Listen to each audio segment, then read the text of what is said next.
Guys, welcome to HardReset.Info channel. Today I have HMD Fusion and I want to show you how fix the problem when you have connect with internet but you can search, and because you get this notification when you try search something.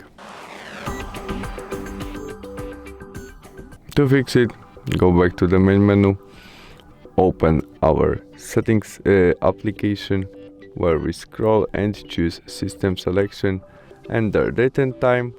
Now we must turn on our set time automatically option. After that all would work. We can go back and try search something again, and it is working right now and we can do it. But we need to have connect with internet.